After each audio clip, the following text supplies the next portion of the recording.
Merci beaucoup, Ronald Paul. Bah, c'est un problème. Bien sûr, quand nous avons été pendant des années, on nous a inculqué un certain nombre de choses jusqu'à des valeurs esthétiques et on ne sait plus qui on est. On ne sait plus qui on est et on singe parce que de toute façon, et on voit bien, n'importe qui voit bien que nous ne sommes pas blancs, nous ne sommes pas européens. Et donc, si on se met à avoir des comportements, et ça va très loin, et quand un directeur ou une directrice d'école impose ce genre de choses, ça nous montre quel chemin il y a encore à faire après plus de 200 ans d'indépendance. Mais c'est une question qui est encore plus large parce que ça va jusque dans ce qu'on considère comme des modèles de développement. Ça veut dire qu'à l'heure actuelle, l'Afrique et tous les pays, en tout cas, je vais dire Caraïbes et Afrique, et le modèle de développement qui est lié à une esthétique. C'est-à-dire, il faut avoir une forme d'architecture, il faut avoir une forme de tout, quoi. Une forme d'économie, il faut avoir une forme qui ressemble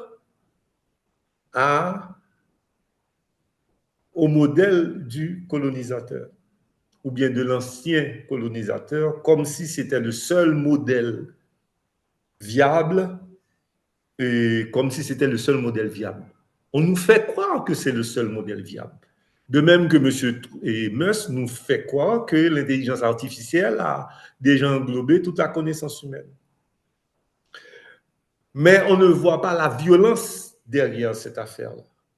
La violence derrière cette affaire-là, c'est de nous nier. C'est-à-dire, vous n'êtes quelqu'un qu'à partir du moment où vous ressemblez à 100%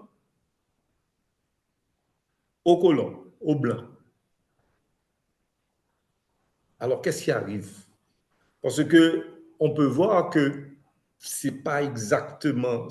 On peut voir la fausseté de cette assertion.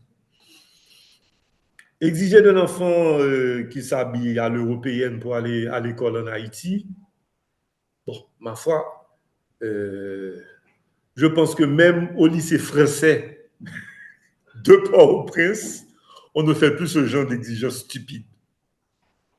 C'est pour ça que je parlais tout à l'heure de singerie. Parce que c'est quelque chose qui n'a pas de socle. Ça veut dire que même l'ancien colonisateur a évolué lui-même et pense sa colonisation à un autre niveau, alors que nous sommes en train d'essayer de voir où nous avons été piégés dans une esthétique qui n'est pas la nôtre. Et c'est pour ça, je pense que, oui, bien sûr qu'il faut déconstruire tout cela. Il faut comprendre et déconstruire et tout cela. Mais on ne peut le déconstruire qu'en ayant une claire conscience de ce que nous sommes nous-mêmes et en valorisant ce que nous sommes nous-mêmes. Et Prasmas disait justement qu'il ne fallait pas rejeter aucune des parties qui constituent ce que nous sommes. Mais si nous ne savons pas, parce qu'on nous a enseigné l'histoire d'une certaine manière, bien sûr que nous allons rentrer nous allons faire fausse route. Et c'est vraiment dommage qu'en 2024, 2025, que des responsables d'établissements scolaires ne soient pas sanctionnés pour des comportements aussi violents. Parce que c'est une chose faite aux élèves. Quand on me dit qu'il faut que je parle comme un Français, quand on me dit qu'il faut que je m'habille comme un Français, qu'il faut que je sois français, c'est une violence qui est faite contre ma personne, qui n'est pas française. Donc je pense qu'il faut que nous-mêmes, nous commencions par reconnaître la gravité de cette violence pour que nous soyons plus empathiques avec nous-mêmes. Et cette femme si nous étions en Chine, moi, j'aurais conseillé camp de rééducation, parce qu'en fin de compte, elle n'est même pas méchante.